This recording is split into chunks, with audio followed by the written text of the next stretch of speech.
দুর্গাপুর গণধর্ষণ কাণ্ডে পুলিশের নজরে শুক্রবার রাতের 1.5 ঘন্টা। বেসরকারি মেডিকেল কলেজ ও হাসপাতাল কর্তৃপক্ষের দাবি, শুক্রবার রাত আনুমানিক 7:58 নির্যাতিতা ও তার সহপাঠী তথা বিশেষ বন্ধু রাতের খাবারের জন্য ক্যাম্পাস থেকে বেরিয়ে যায়। বিশেষ বন্ধু রাত 8:42 নাগাদ ফিরে আসে, কিন্তু প্রায় 5 থেকে 6 মিনিট গেটের আশেপাশে ঘুরে বেড়ানোর পরে 8:48 নাগাদ বেরিয়ে চলে যায়। এরপর 9:29 দুজনে একসঙ্গে ফিরে আসেন।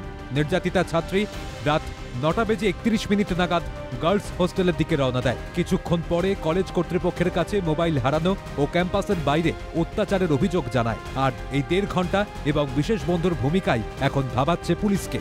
শুক্রবার রাতে দুর্গাপুরের বেসরকারি মেডিকেল কলেজ লাগোয়া পরাণগঞ্জের জঙ্গলে মেডিকেল পড়ুয়া ছাত্রীকে গণধর্ষণের অভিযোগ ওঠে। সেই ঘটনায় পুলিশ ইতিমধ্যেই 3 জনকে গ্রেফতার করেছে। ধৃতরা হল শেখ ফেরদৌস, শেখ শফিকুল, শেখ রিয়াজউদ্দিন। আটক করা হয়েছে একজনকে। 3 persons arrested and they have been forwarded to court today and further investigation is on. Everything is going according to all the protocol. All investigation is taking. Sir, এই তিনজনের প্রত্যক্ষ প্রমাণ পাওয়া গেছে ওখানে? আজকে court protection sir. Everything is being done. সব কিছু করা হচ্ছে, সব কিছু ভালো করে দেখা হচ্ছে। 3 জনকে কোর্টে ফরওয়ার্ড করা হয়েছে, আজকে 3 জনকে অ্যারেস্ট করা হয়েছে। তদন্ত চলছে।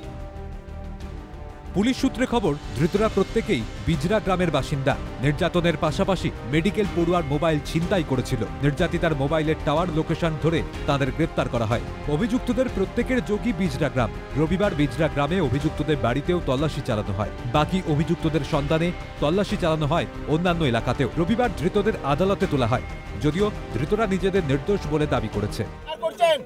ভুল, হ্যাঁ ভুল। আপনারা স্বীকার করেন?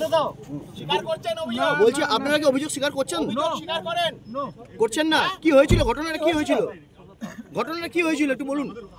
উনি যে অভিযোগ করেছেন সম্পূর্ণ মিথ্যা। আমরা কোনো অ্যাকিউজ নয়, রেপ হ্যান্ড বাস এইটুকুই জেনে নিন।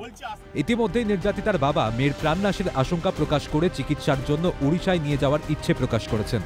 हम देख रहे जहाँ यहाँ लड़की सिक्योरिटी नहीं है, इसलिए हम उसको रिक्वेस्ट किया जब हम हमारा भुवनेश्वर में हमारा लड़की को ले जाओ, नहीं तो यहाँ से कभी भी मार भी देंगे। वो हमारा अभी विश्वास टूट गया। वो आश्वासन दिया, ठीक है हम कोशिश करते हैं।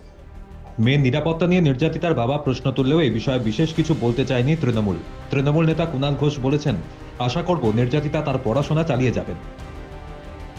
কোনো একটি মেয়ের সঙ্গে যদি এই ধরনের ঘটনা ঘটে থাকে, তার বাড়ির লোকের এই যে একটা আতঙ্ক, আশঙ্কা, ভয়, খারাপ লাগা, এটা স্বাভাবিক। আমরা আশা করব এটা থেকে তারা বেরিয়ে আসবেন এবং মেয়েটি তার পড়া কন্টিনিউ করবে। পরাণগঞ্জের জঙ্গলে ঘটনাস্থল ইতিমধ্যেই ঘিরে দেওয়া হয়েছে। গণধর্ষণ সংক্রান্ত আরও তথ্য ও অভিযুক্তদের সন্ধান পেতে রবিবার সকাল থেকে পরাণগঞ্জের জঙ্গলে ড্রোন ওড়ানো হয়েছে। পরাণগঞ্জ যে কালীবাড়ি শ্মশান রয়েছে, সেই শ্মশানের সামনে যে জঙ্গল, সেই জঙ্গলে কিন্তু পুলিশ আজ সকাল থেকে কিন্তু ড্রোন দিয়ে নজরদারি শুরু করেছে। কিন্তু অত রাতে পরাণগঞ্জের জঙ্গলে নির্যাতিতা ও তার বিশেষ বন্ধু কি করতে গিয়েছিলেন তা এখনো স্পষ্ট নয়। এখানে কেন তারা আসতে গেল বা কি কারণ, সেটা কিন্তু একমাত্র পুলিশি তদন্তে ওই অভিযুক্তদের জেরা করার পরই কিন্তু সমস্ত তথ্য পাওয়া যাবে বলে মনে করা হচ্ছে।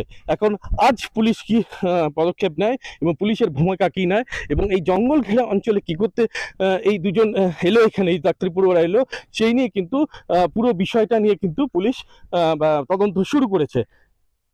দুর্গাপুর থেকে রাজেশ সেনগুপ্ত, ক্যালকাটা নিউজ।